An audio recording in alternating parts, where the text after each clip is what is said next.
Hey, good evening, everyone. My name is Steve Outhouse with Right Recruiter, and we're glad you're able to join us tonight. If you're watching live on our webinar, or if you're watching this on demand later on, and we know that a lot of people register to kind of get these sent out to them. Probably should look into just putting this up on a podcast platform, I guess.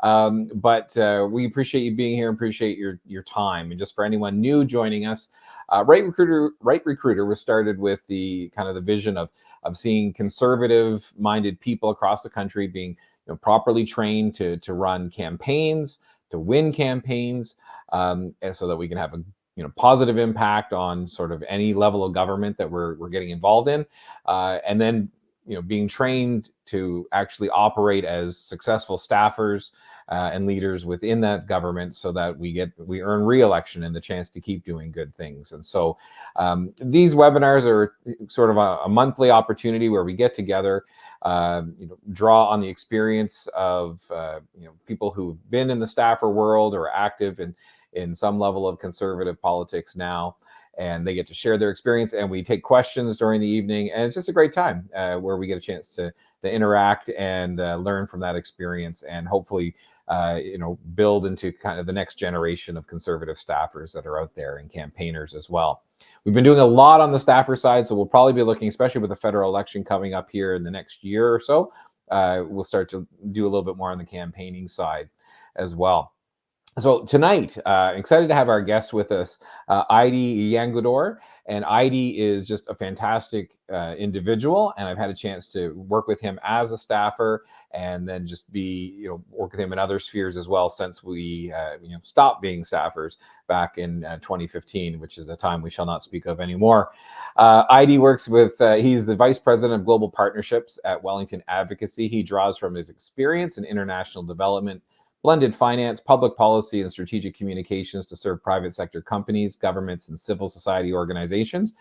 He served as the Director of Policy and Stakeholder Relations for 3 successive ministers of international development, where he championed multilateral reform and coordinated the Harper government's $5.5 billion maternal and newborn child global initiative to save the lives of mothers and children in developing countries, which is something I know that we're very, very proud of our time in government together. So Idi, welcome here to Right Recruiter this evening. Thank you so much, Steve. It's great to be here with you. It's always great to connect with you. As you know, we're the few Maritimers on the Hill here, so it's always a pleasure to chat with you. And, East Coast and kudos Mafia. on East Coast Mafia for sure. And kudos on the Right Recruiter. I think it's a platform that is severely needed at this time. Just given all that's happening, build the right skill sets, build the right talent, make sure that people are ready for day one, if called upon. So glad to be here. Great. Well, no, look, we're glad that you're here and going to be able to kind of lend your voice to the growing kind of level of growing library, I guess, of instruction and training and experience that we have for staffers to draw on. So I really appreciate you being here to share your experience here tonight. So let's dive right in, and I'll just remind folks just before I start to pepper Idi with questions that if you have questions that you yourself would like to put forward, you can put them in the chat, and we'll gladly take those and put them to Idi, just so he can, we want to respond to what people would find most helpful. So I've got a list of questions that we'll get started on, and feel free to chime in whenever you have a question you'd like to put forward to our guests. So Idi, like to start the same way with everyone, is just tell our folks, how did you become a staffer? What was sort of your journey that led you to be a staffer on the Hill? Yeah, so it came on the Hill in 2006. We had just lost a government in New Brunswick, so I was a political staffer, chief of staff to a minister in the Bernard Law government, a conservative government in New Brunswick, and we lost that election in 2006. And following that, we had already won government in Ottawa. There was, there were, a chance to look for staffers to come in and support the new government. After not being in power for close to 13 years, you can imagine, the conservative talent was spread across the country, but not so much in Ottawa. And so I was approached by a very dynamic chief of staff, John Sebastian Roux. Oh yes, Yeah, so JS. I came to work. JS, an amazing guy. I came to work for Minister Prentice, who became also Premier of Alberta afterwards.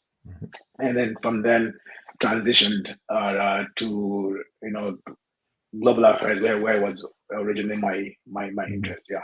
Yeah. And so, what was your first role when you became a staffer? So my first role was coordinating the Atlantic regional desk and policy advisor for Indigenous affairs for the whole of Atlantic. So doing working on Mi'kmaq, Maliseet relations, First Nations issues in the Atlantic region, the Bernard Rolling, the residential schools.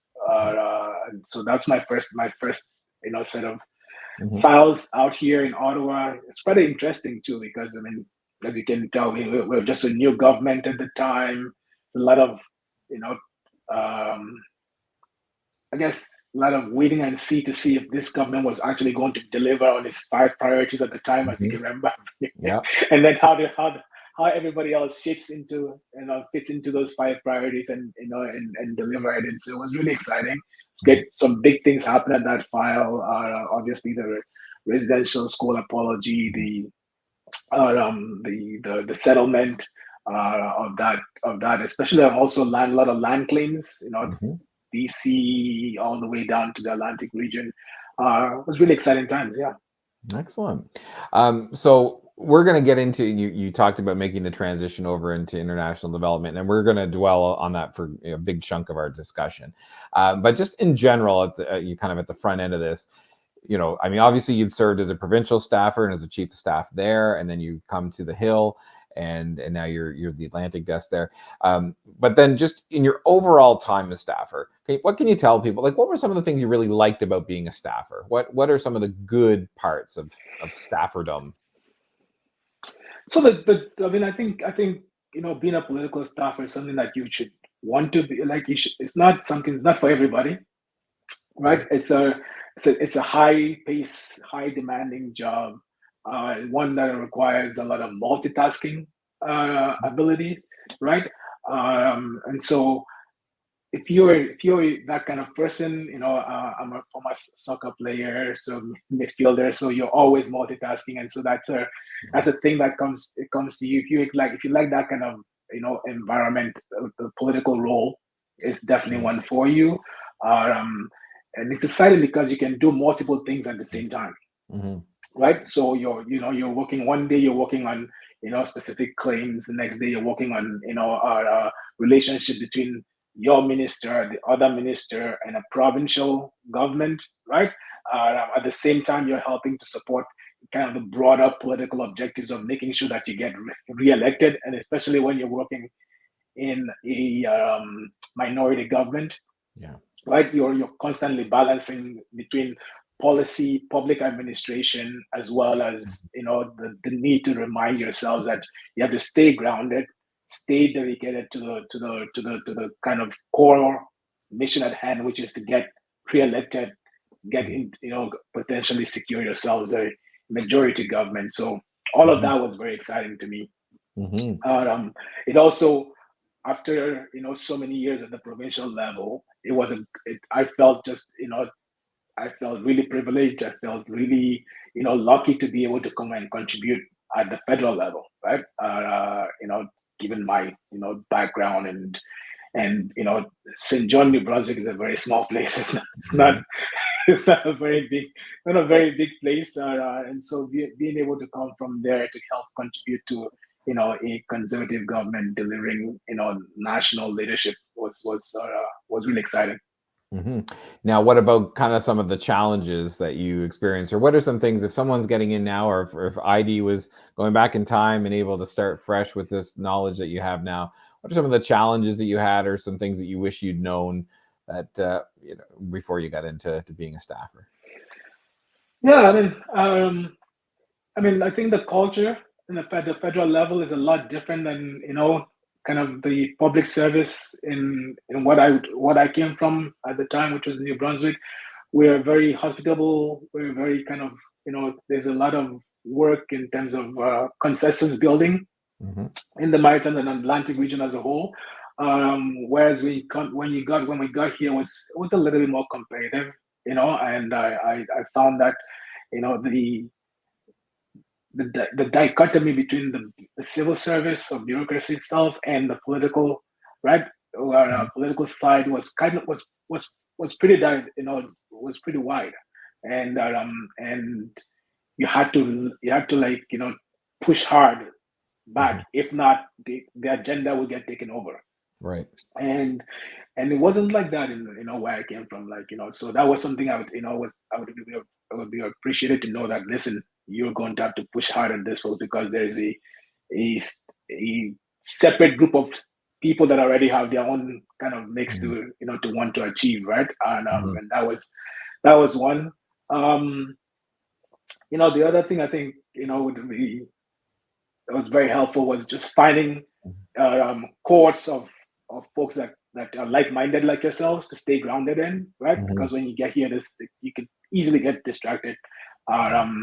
So I ended up spending a lot of time in the office, mostly just reading, as opposed to like networking, because but sooner or later I was able to there used to be this kind of Atlantic gathering once a month, and I was at the Sajone pub, and once I discovered that, it was really good because then you have some like-minded folks to keep you deal with homesickness and all that kind of stuff. That's great. Yeah, I admit I never made it. This is embarrassing to say. I never made it to one of those Atlantic nights because I was, my kids were really young at that point in time. So I was, as soon as I could get out, I was getting home to Orleans. So now. So thanks for sharing that, and welcome to a few folks who are just getting in now. I understand there was a little bit of an issue with the web link, and so don't worry, anything you've missed, you'll get it when this gets emailed out to you later on. But we're really glad you persevered and glad you're here. So thanks for pushing through and being here. So Eide, some staffers, and I put myself in this category, are generalists. So we follow a minister around to different portfolios, or we can get assigned to different places and sort of just drop in and be it you're taking on the communications role here or the chief of staff role there, or whatever, special assistant role, doesn't matter. We can kind of go around and sort of drop in anywhere. But there's others that seem to be drawn to specific topics. And perhaps even as ministers get shuffled over the year, they stay put because they have a specialization or a passion about a certain area. And I've noticed that kind of the external affairs or foreign affairs angle, tends to be one of those areas where people seem be passionate about it, and are drawn to it and like to stay there. And so that if a minister is moving on to go somewhere else, they leave this person here because they have experience with working with this group of countries or Middle Eastern issues or what have you. Would that be fair to say? Was that your case? Like when you made the jump over, you sort of became sort of centered around that? Yeah, personally, I think that's true. And also, I'm not one of the kind of ones that likes to jump anyway. So, for example, when I was at Indigenous Affairs, when the shuffle was done, I stayed back at that portfolio to serve the next minister. It was it was after a while that I decided to when the opportunity came to on global affairs that I left. So I'm typically not one that likes to jump through the portfolios. I like to stay, get really acquainted and become somewhat of a knowledgeable person on the field that I'm working in, or the sector that I'm working in. But global affairs is obviously one that is also unique, right? Because the files are multidimensional in terms of dealing with different aspects of the government. So at global affairs, you could be dealing with fisheries, you could be dealing with policing, public safety, all of that, right? And so there are very few portfolios that gives you that kind of broad range of exposure, and that also allowed me to stay there quite a bit. And then the other thing, I was fortunate to work for ministers that were heads of cabinet committees. Right? That's another thing Mhm. a lot of people don't understand. In the Yeah. machinery of government, right? It's not just the minister's portfolio, but they are also they are cabinet leadership positions, right? Right. And so when he was Prentice, he was minister. He was head of of a ops Mhm. committee and that. So allows you again to have that breadth of knowledge and stuff. And when I was at national development, I also had that, and so that allowed me to stay there quite a bit. Yeah. So It's actually the you're the first. Oh, sorry. combination of those factors that made me constantly want to remain in the place I Yeah. was. You're the first person actually since we started doing these who's mentioned their minister chairing a committee, and I that's probably something that deserves a session in and of itself, right there. But sticking to the topic, at hand. So is that sort of what drew you into international development overall? Was it sort of this breadth of, you could be, kind of the multitasking part of your personality is, one day you're talking about fisheries, the next day you're talking about policing, things like that, or was it a different thing? Yeah, no, it was much different than that. So in university, political science and Mhm. UNB, the ones I enjoyed the most, the courses I enjoyed the most were the ones on bilateral relations and also things to do with emerging markets. So Mhm. the frontier markets of Africa, the emerging markets of Southeast Asia. Okay. And so the development portfolio allowed me to actually sink my both into academic knowledge as well as Mhm. practically lead on these files Mhm. that we could make a difference. And so that's what drew me. That's why I left. I would Mhm. probably want to, if I wanted that, I probably would have stayed indigenous affairs for the Mhm. entirety of it. Who knows, right? Yeah. But that's what drew me to back to go to international development, because I had that affinity from university days, and I thought, yeah, why not? Yeah. All right. So we're gonna go get into the meat of international development, and I just want to remind folks, if you have questions for Heidi, to drop them in the chat there, and we'll get them up. So can you start with just giving us a baseline? There's probably some people watching and people who will watch who, domestic affairs sort of dominate the news of the day, understandably so. What is CEDA, or actually, I don't even know if it's still called that. There's been so many name changes with departments over the years with this government. But pardon me, so sorry. What does the international development portfolio do, and what are kind of the main pillars of it, or what the main responsibilities? Yeah, so the international development uh, department is one of the three ministries within Global Affairs Canada. Hmm. And international development, they're mostly focused on non-military foreign aid, foreign assistance, and humanitarian support, and using that to extend Canada's broader foreign relations toolkit. Hmm. So in terms of helping countries, grow economically, help with political, promoting democracy, uh, helping to build markets, Hmm. and support the building of markets that can obviously support Canadian trade. That's in message, and obviously by definition help to reduce global poverty, Right. Okay. because the general sense is, and this has been a um, since after the Second World War, I think a kind of Western philosophy around that stability in national cooperation Hmm. will allow for for less incentives for people to fight and keep the peace. So international cooperation in that sense supports that ethos. Now, there's over the years there's obviously political differences between, and you see me use the word international cooperation a lot. I don't use the word international development.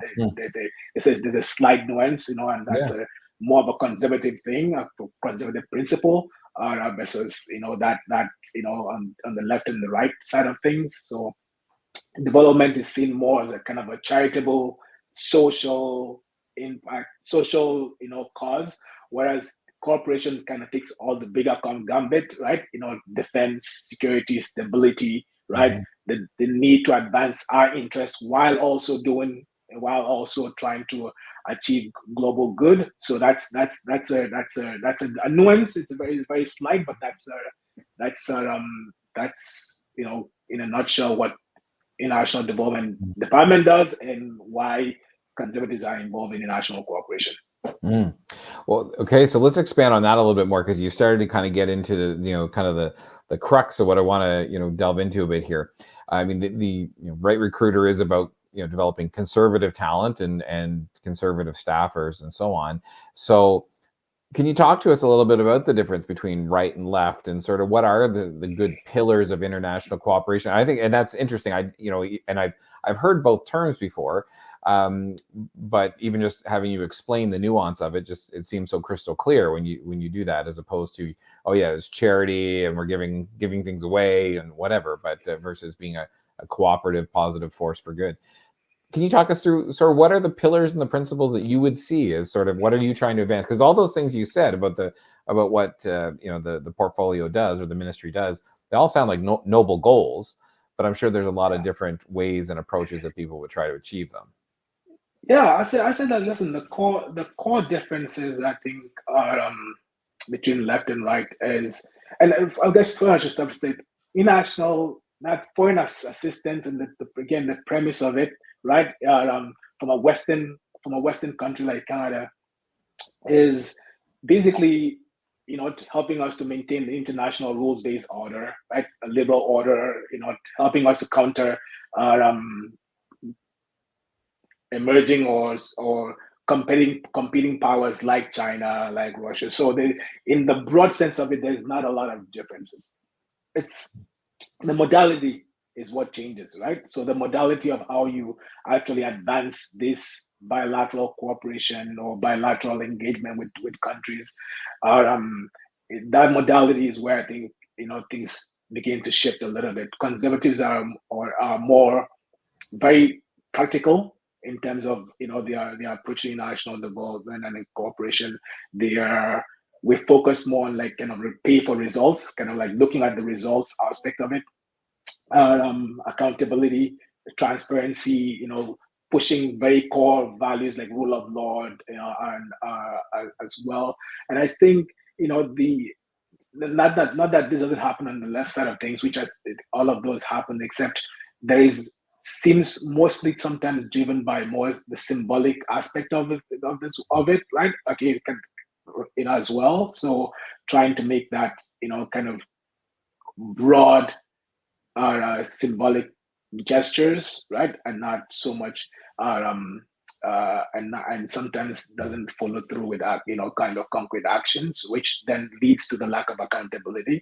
I would say, but again, this I wouldn't use that as a generalization, right? It's I would say perhaps different governments at the time, right? So that matters. But I think in general, like, we're about accountability, pay for results,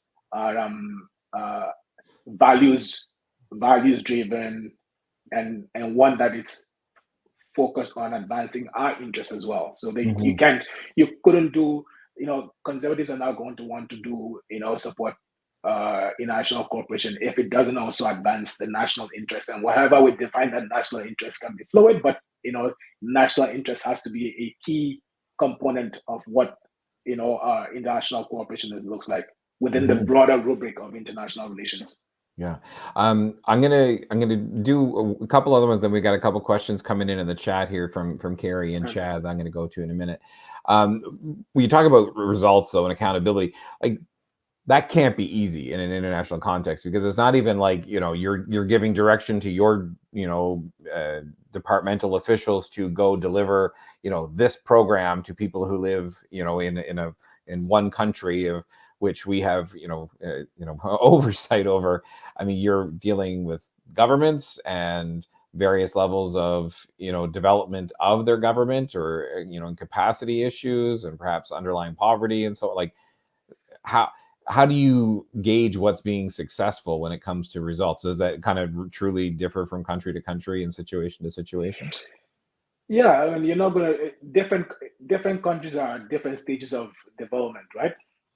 Some of them are, just at the cusp of, tipping over. For example, while we were in power, we graduated countries like India and Brazil, right, out of the aid portfolio, and they became more strategic, trade partners as opposed to aid recipients, right? Mm-hmm. So different countries are at different stages, Mm-hmm. and you're not going to do the same thing in each country. Again, from a conservative perspective, I would say that's where the national interest comes in, right? So you're going to be driven by the results that you want to achieve because you have a principled approach to what you want to achieve in that country, right? With that country, in partnership with that country. It's not that we're not talking about trying to colonize anybody or impose anything on the top. But if you pick Vietnam, for example, and you look at the emerging market that was happening there, and you look at emerging interests over here, is there what do we need, what can we provide,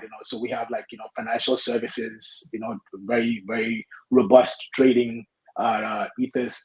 How we support their capacity to trade, because then they become a market for mutual benefit. In that sense, you can track that kind of results, Mm-hmm. right? That's easy to track, right? um, in Africa, our signature initiative at that time was, the maternal and newborn child health. So you can track that because you know what the baseline is. X number of babies are dying at birth. Mm-hmm. You put an intervention, a pill, basically a vitamin A pill, and you change that. You treat for HIV, malaria, for example, and you change that, and you can definitely track those things. And like former Prime Minister Harper is very fond of saying, in the abstract, it's hard to understand development and support it, Mm-hmm. right? But once you get down to like measurable, accountable, it's tangible projects and initiatives, saving the lives of babies and mothers, you get outside support, Mm-hmm. and you see that within the conservative our ecosystem. When you speak of aid or international, assistance in broad terms, people don't feel like what are you trying to achieve? But once you're more definitive of what it is that you're trying to do, and you can show the results and accountability, you get outside support because the value ethics is there. Hmm. I'm going to ask sorry, this is just, I want to pick up on something you said. And if this is too loaded a question, just tell me to move on. You threw out the word colonizing, there in the middle of it. And that's sort of become a political buzzword, which I think, like many buzzwords these days, gets thrown around a little too easily and a little too lightly, to whenever someone wants to criticize anybody or anything. But this is something that can often be sort of argued that a country is like, where does the cooperation, like, how do you determine that line and what's truly helpful versus what's starting to impose, things that are Yeah. not helpful or are overstepping a line? And sub question to that, and then I'll turn over to you. While this often gets leveled at the right in terms of a colonialist mindset and so on, is that something that the left can be just as equally as guilty of, about imposing some values on different countries? Yeah, I would say it's leveled at the right, obviously incorrectly, because it's actually the opposite that's happening, right? Mm, So when I talk about this, this kind of symbolic virtual signaling, kind of pushing your kind of own mhm, value sets on people, the principle of conservative approach to international cooperation is mostly trying to like focus on local institution building, mhm, right? If you look at the local ownership, mhm, which is a very conservative thing to to do. So if you're looking at it from that perspective, right, you can't be you're not going to lord over it. There has to be a direct, mhm, willing party on the other end that mhm, wants to work together and cooperate together on the basis of this, in action that you want to achieve.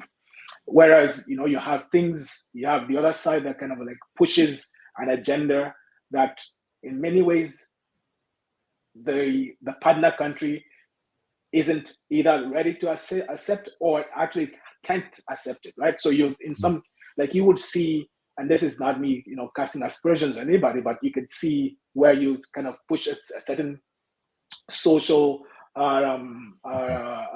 agenda, and the country the laws in that other country don't allow it, right? So obviously, then you're now kind of pushing yourself against that.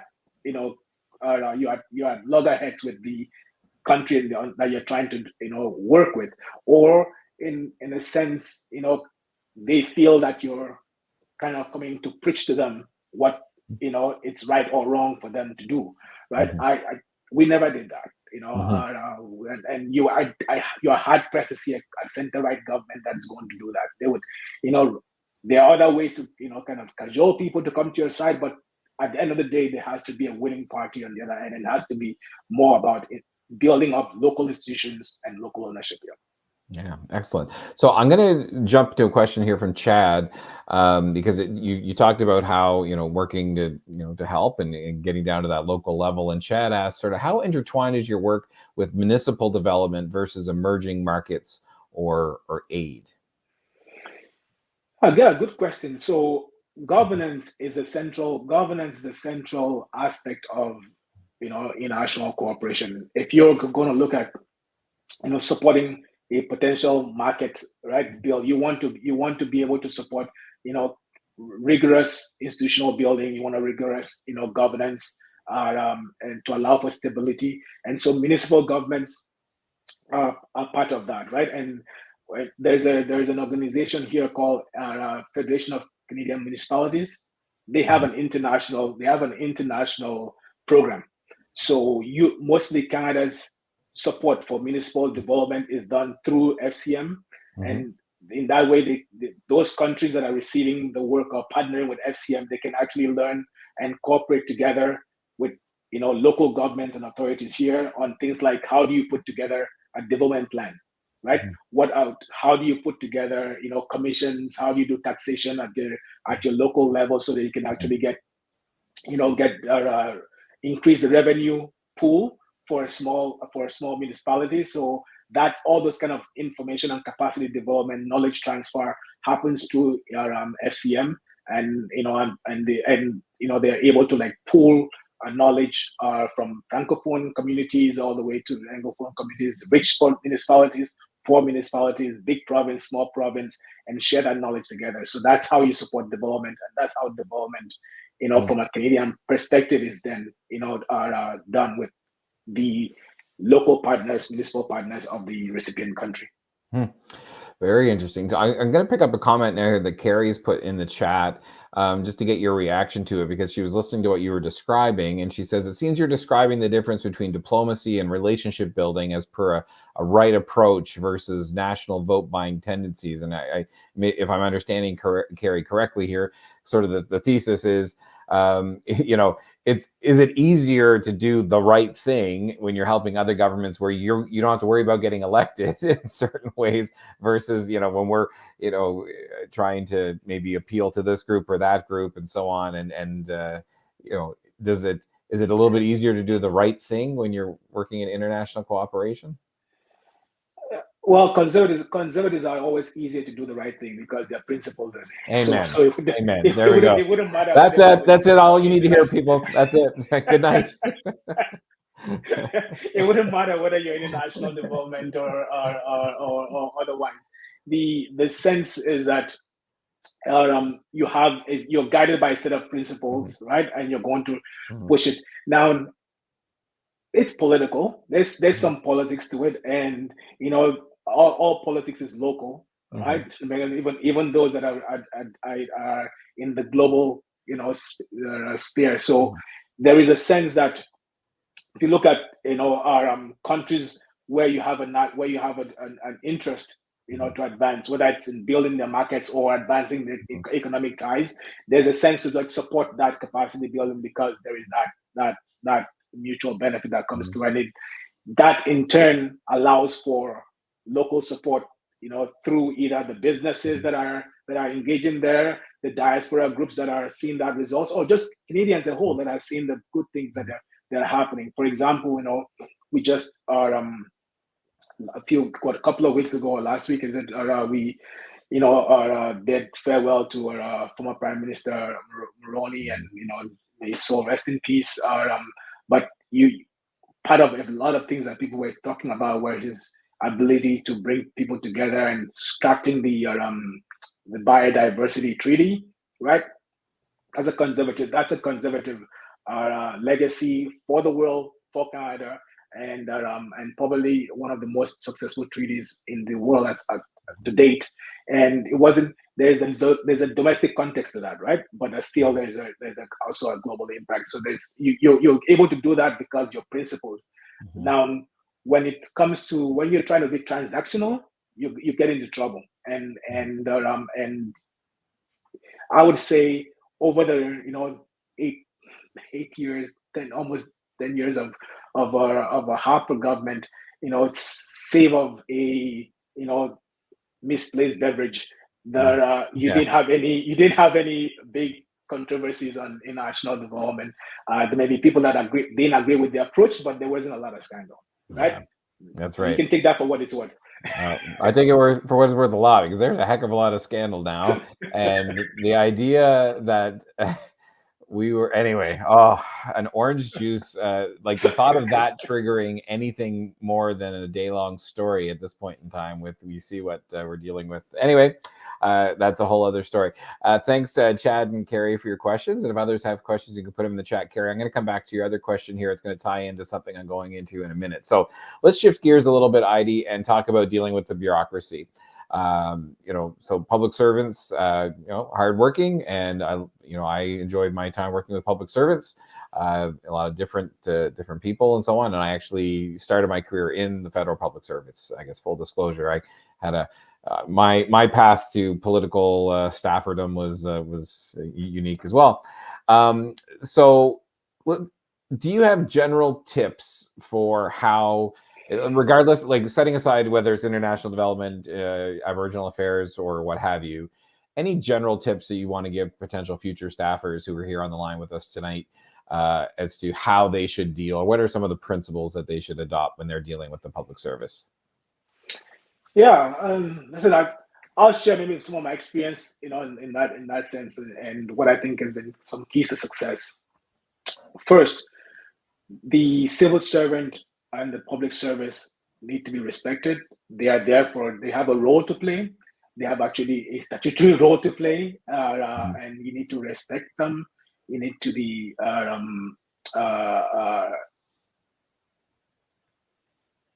you need to respect them. And I would say that the other thing you need to do is you need to know what your mandate is. You have to be very clear what your mandate is, right? And so one of the things I used to do when I was in gov, when I was a staffer, is when the minister, I would ask the minister, listen, please make it clear, okay, to the deputy minister what our mandate for the office that you've given us is, so that you have a mandate letter that the government gives to you, right? But the minister and the deputy need to understand what the role of the staffers that are in their office is about, right? And so once you get that clear communication to the deputy minister's office, here is the operating mechanism that we're going to work with, right? So if my staff come to you and speak to you, that is me speaking to you, right? If you're unclear, then obviously you have a role to come and ask and check in, but generally understand that I'm delegating some level of of my kind of communicative authority to the staff to go through to you, right? And I would like that communicated to your staff as well. This is to the deputy, right? The deputy sends out a message to the public service. They get to understand that this is more of a collaborative effort than one that is at loggerheads with each other. So I think that's one way that they're also dealing with them. Then the second thing I would say is, like, make sure you're well briefed. Like, don't go into a meeting and allow the bureaucrats have a better understanding than you, right?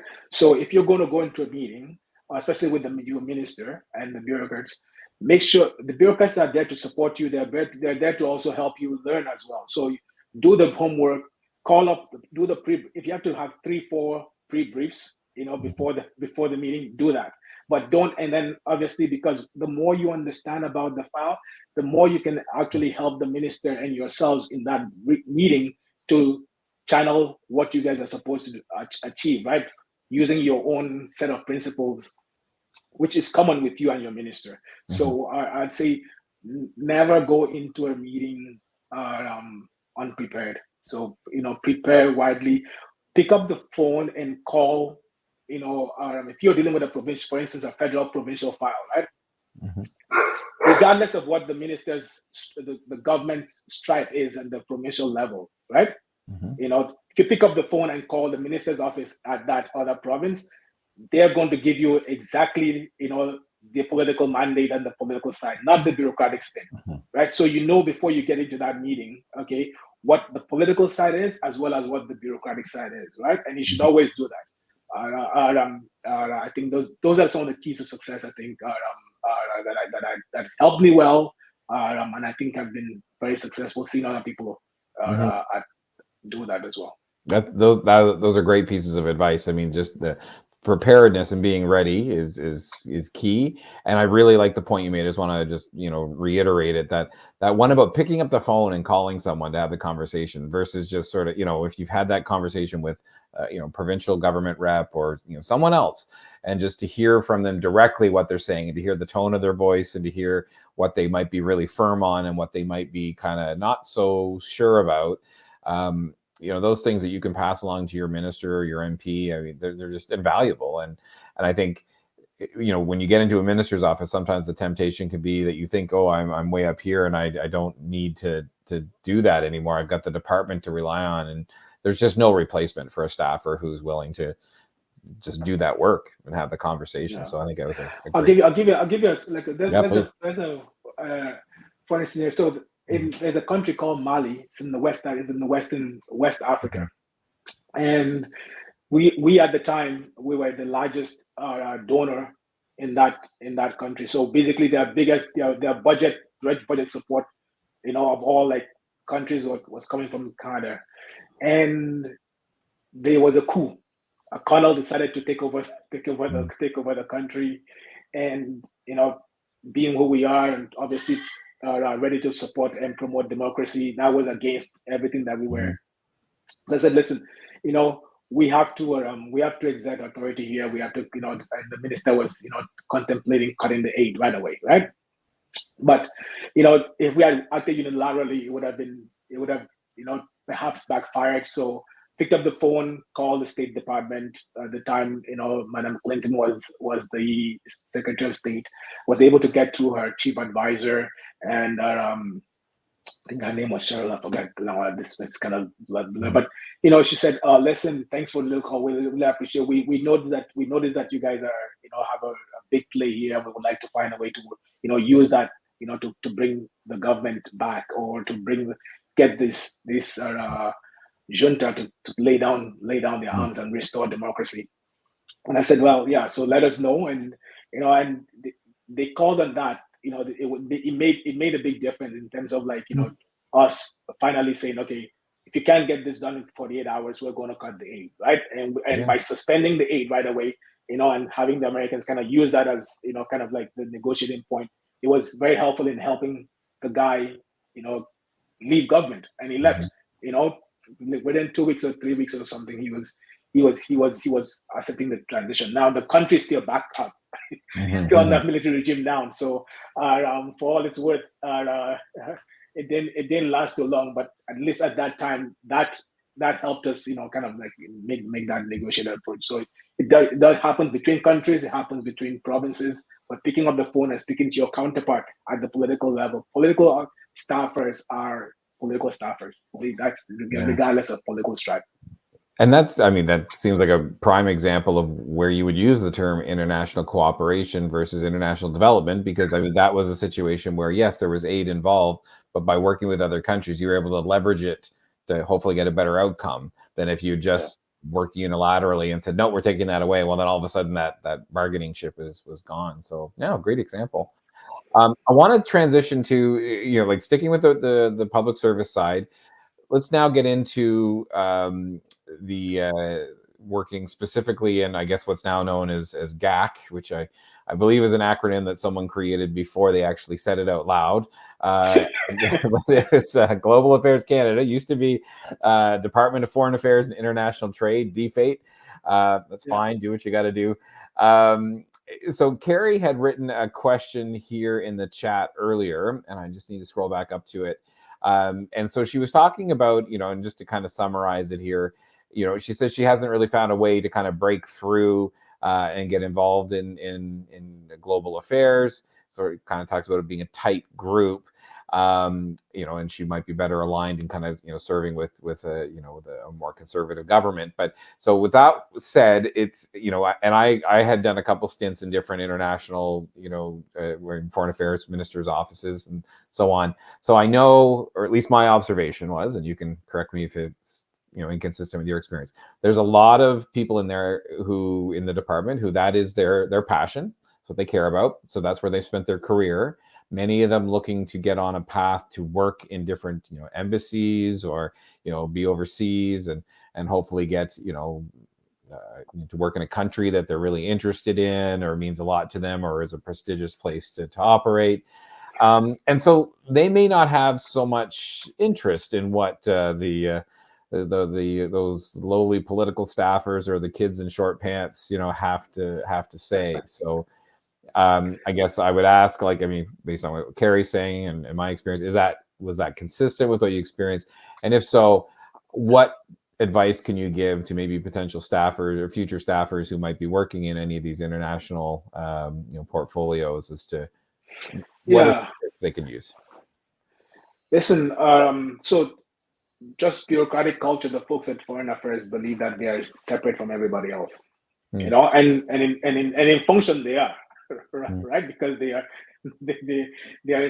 stationed in, sometimes the worst places in the world, sometimes the best places in the world, but they're definitely not here. And so that creates again this sense of, separate prestige or something around them. So you get that, and obviously there are a lot of them. Like, you go through the Foreign Service, you go through the exam, you take the Foreign Service exam, you get into become an FS officer. Prior to the amalgamation, which we did, and I'm proud of that as a legacy that we've given to the country by bringing in all the tools together, foreign diplomacy, trade, and development into one department. The only way you could actually really get to that was through the FS, FS channel. But now I guess development officers as well can get through that. So you don't have to only think about entry point through only, being a Foreign Service worker. I think you can there are multiple ways to get through that. But how do you deal with when they think you don't know anything, or when they think they know better than you? It again boils down to that fact that, listen, one, if you're principled enough, you're strong, you're briefed enough, and you're strong enough in what what is informing, and you have your mandate, your clear understanding of how your mandate is. You don't have to, first and foremost, they have this thing in, I think, Foreign Affairs, where it is, if you don't acknowledge them, they don't exist, right? So that's why you usually see most times there's an issue going on and they don't issue anything, right? Because if you don't issue anything, that doesn't exist. So if someone is trying to be, dismissal, right? If you don't actually acknowledge them, then that dismissal doesn't happen, right? But you then assert what you need to assert, which is, you place onto them your own, kind of like, obviously a message from your boss to them. This is what was going to happen. This is how we're going to do it.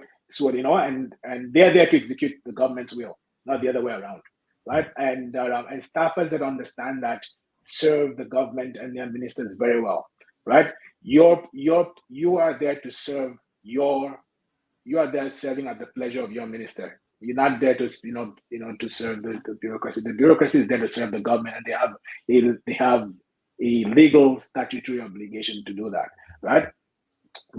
And the government is obviously what's defined by the prime minister and onwards. So you stick to your mandate, and don't try to veer into theirs, but make them clear about yours, and you'll get 9 times out of 10 you'll get it done.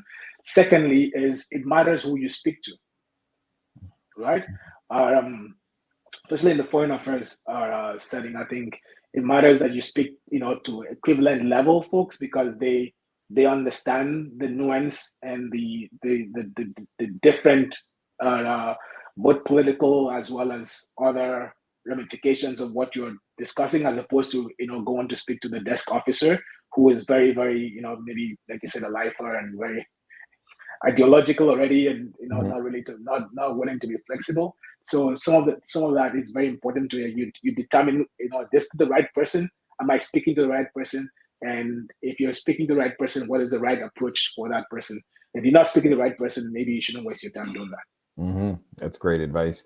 We're coming into the home stretch here, so I think I'm good at time here. There's more now that we're coming faster and furious in the chat, so I'm gonna go just letting folks know in the back. We're going Chad, then Carlene and Kevin, and then Abby or Abidimi. Sorry. So let's go with Chad's question first.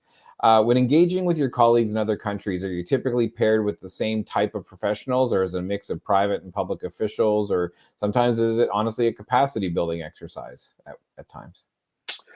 Yeah, it depends on what you call colleagues. Like, I mean, we're talking about, in government. So in the minister's office, your colleagues are going to be public office holders as well in the other side of things, right?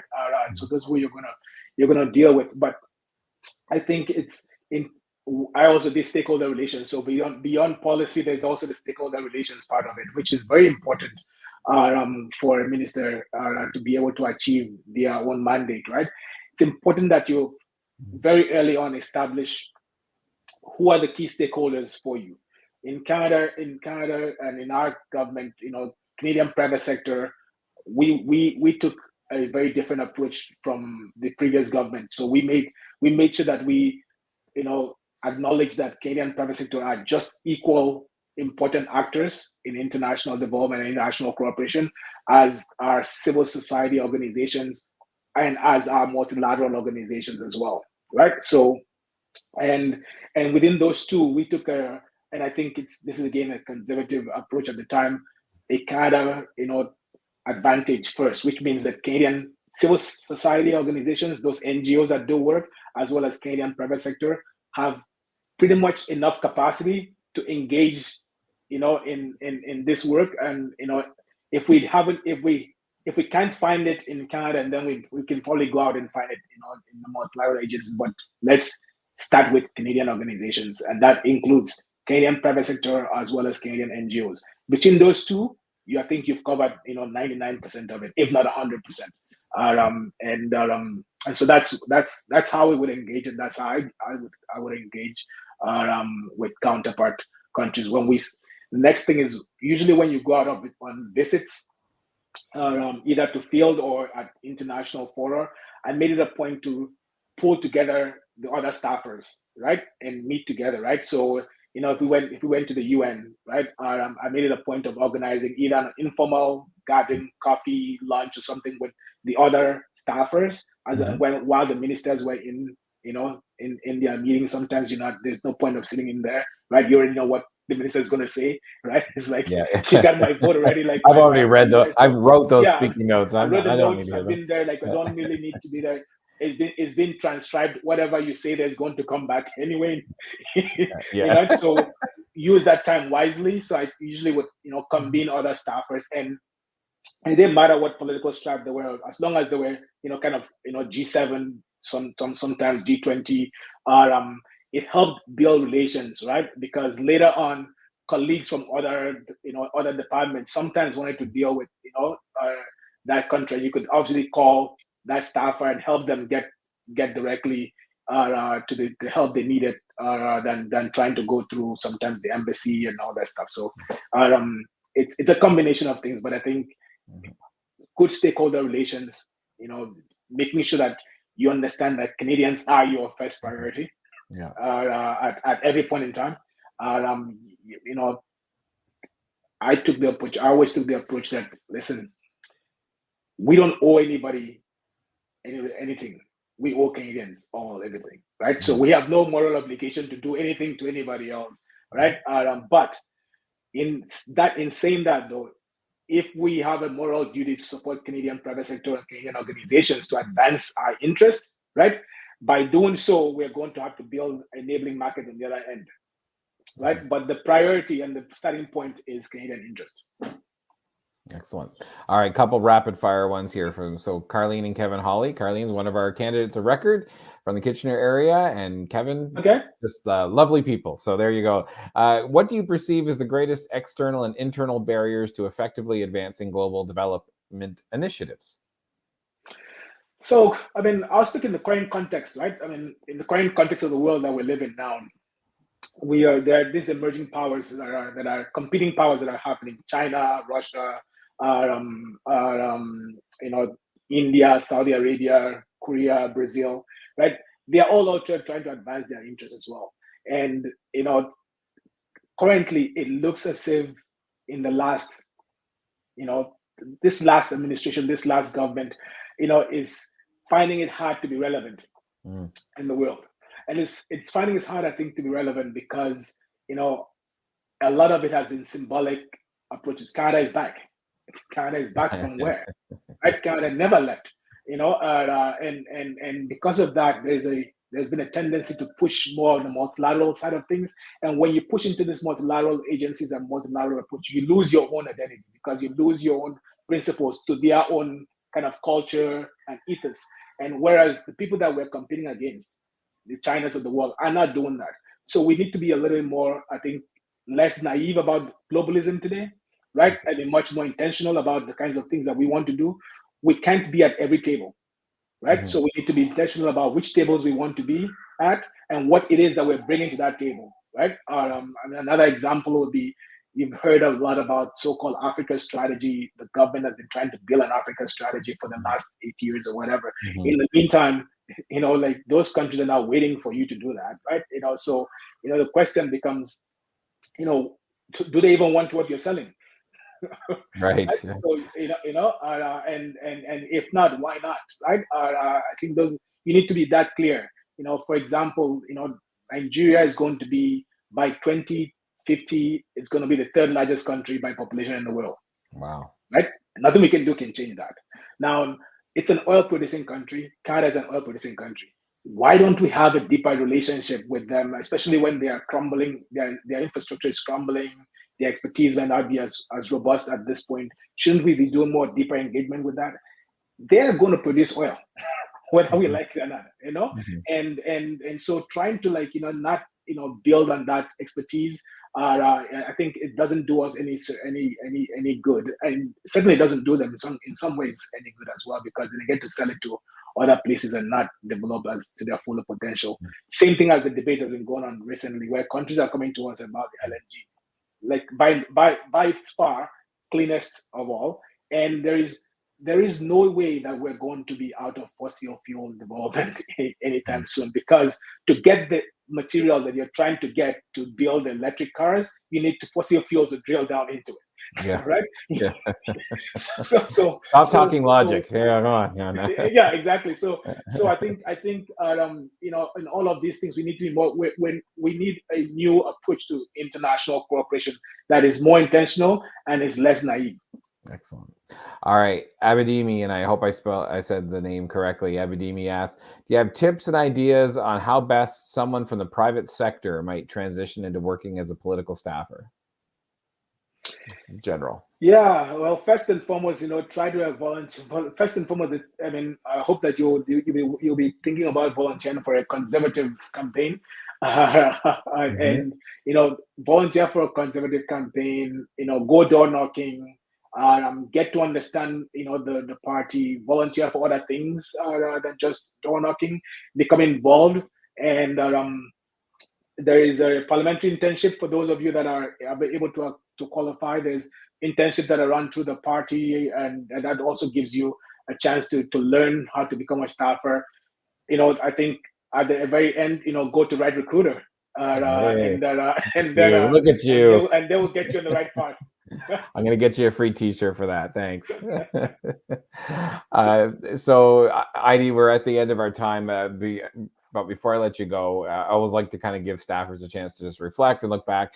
And is there, kind of a file or two that's kind of, you look back on, you think that's, really proud I did that. Is there something that kind of stands out in your time, in your career as a staffer? Yeah, well, I think two very important ones are, one is obviously the changing the architecture of foreign service and the foreign department. So that amalgamation that we did, it's gonna, no one has changed it since, because it actually brings in, it allows for the head of mission to have a full 360 approach to like engaging with counterparts in the world. So that was good. But one I'm most proud of, I would say, apart from the maternal newborn child health, which actually is, you wouldn't believe how many people keep on calling today, right? Can you guys come back to do it? Because there's been, there's been a significant decline globally on that issue. Is the establishment of the what we call FinDev Canada now, which is a development finance institution. Canada was the only G7 country that didn't have its own DFI. And a DFI is important because it helps to de-risk markets for your companies, for your organizations as they go into this, into global trade. And Canada never had its own. Rather, we were always putting money into the World Bank and into everybody else's, right? And we were able to establish that, and it's doing well. It's doing well now, and I think many years from now, similar to the establishment of the BDC and those other establishment, the fact that we helped bring that into the Canadian rubric will be applauded, because Canadian companies especially will start, as they begin to move beyond US and European markets, will begin to use that to get into frontier markets and establish themselves in a bigger way than what they're doing now.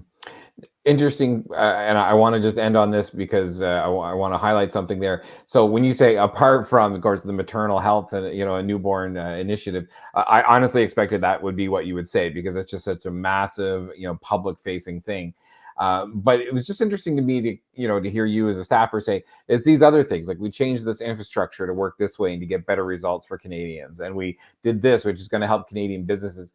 And I think that's a reminder that we should all take, and for future staffers to know, it's easy to think about. Yes, I mean, in 2006 we had the 5 priorities, and now we have a great leader who's kind of able to distill the agenda into 12 words, and and those will be the things that we will absolutely focus on, hopefully, if voters give us that mandate after the next election. But the day-to-day, like, there's so much stuff that crosses your desk that you have a chance to affect as a staffer and make a positive difference. And so thank you, ID, for coming to share your experience and to give people some insight into just being a staffer overall, and in particular in the international development. Really appreciate you being here tonight. And go ahead. Sorry. It was definitely a pleasure to join. And those are very insightful questions. And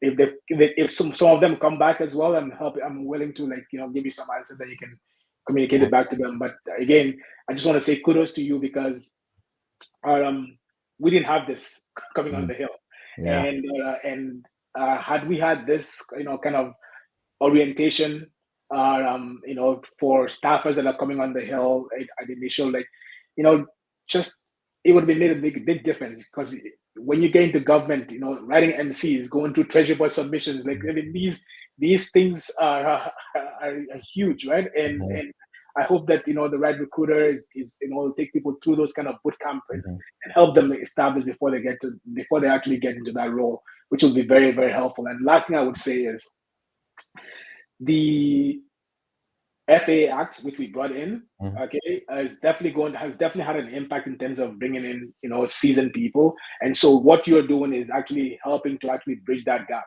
right, between senior folks who are obviously now going to leave their positions to come back into government, and getting people really prepared for that. So kudos to you folks. I look forward to seeing how else you guys are going to continue to impact on the conservative talent pool. Hey, thanks so much. I really appreciate that. And so just, a final kind of word for the night is that if you are considering becoming a staffer, and to Abidimi's question about how do I become a staffer, put your resume into rightrecruiter.ca. Tell your friends who are looking to get into this as well to register at rightrecruiter.ca. We're posting some great jobs in the government of Alberta, some political staffer jobs there. We have been posting some jobs for members of parliament. There's been some Queen's Park jobs as well. We hope as this continues to grow, there'll be more steady stream of postings that are there. So, and there's training opportunities like this. So thanks for joining us tonight. I know we went a little bit longer than normal. Thanks to ID for being here with us. And we look forward to seeing you again at the next Right Recruiter webinar. Take care. Thank you.